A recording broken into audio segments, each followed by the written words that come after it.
குழம்பிய ஒரு கடலுக்கு சமமானது. தெளிவான சிந்தனையும் தெளிவான பாதையிலும் பயணிப்போம்.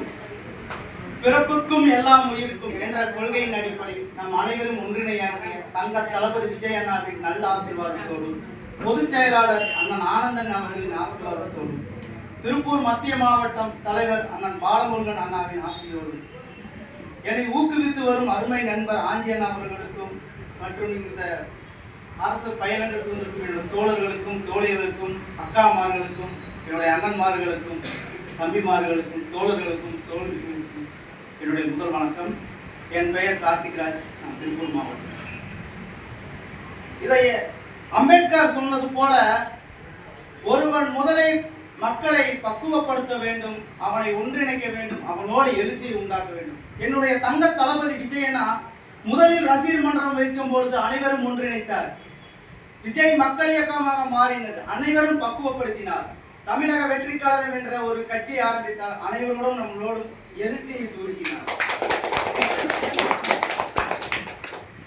இரண்டாவது, நம்மளது கொள்கைகளில் இருமொழி கொள்கை பத்தி எல்லாரும் கேட்கிறாங்க. இந்த இருமொழி கொள்கைனா என்ன, அது எப்படி, அந்த கொள்கைனாவே என்னன்னு எல்லாரும் கேட்கிறாங்க. ஆனால் அதற்கு வரலாறுகள் உண்டு.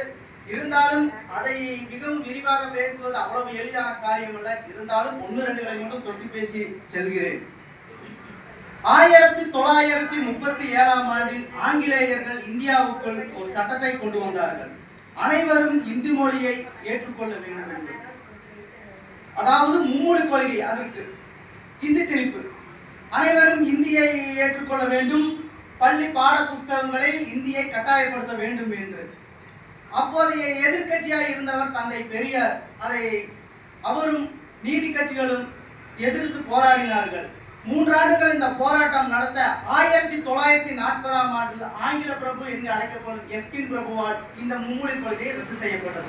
மீண்டும் 1941ஆம் ஆண்டில் சென்னை மாகாண அரசு மீண்டும் இந்த மும்மொழி கொள்கைகளை சட்டத்திருத்தமாக மாற்றினது. தமிழகத்தில் அதிகமாக பிரச்சனைகள் வெடிக்க 1959ஆம் ஆண்டு இந்தி மொழி போராட்டம் தமிழகத்தில் வெடித்தது. தமிழர்களை கூண்டோட அழிச்சென்று சிறைச்சாலையில் அடைத்தார்கள்.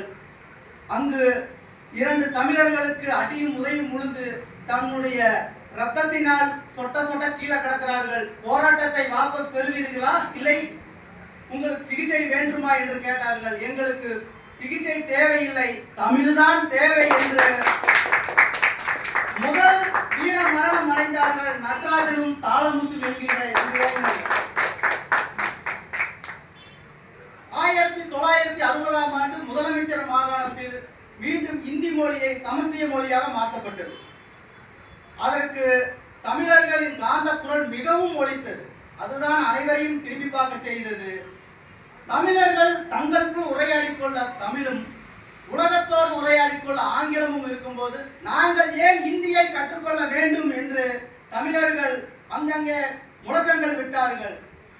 மீண்டும் அந்த பிரச்சனைகள் வெடித்துக் கொண்டு வர வர இந்தியானது தமிழ்நாட்டுக்குள் நுழைந்தது. தமிழ் பள்ளி பாட புத்தகத்துக்குள் நுழைந்தது. மாணவர்கள் களத்தில் குதித்தார்கள். தமிழை காக்க, இந்தியை எதிர்க்க துப்பாக்கி சூடு, தீக்குளிப்பு, நொறுங்கப்பட்டார்கள். சின்னசாமியை தொடங்கி கோலாம்பாக்கம் சிவலிங்கம், விருதாம்பாக்கம் அரங்கநாதன், கீரனூர் முத்து, சிவகங்கை ராமச்சந்திரன், சத்தியமங்கலம் முத்து,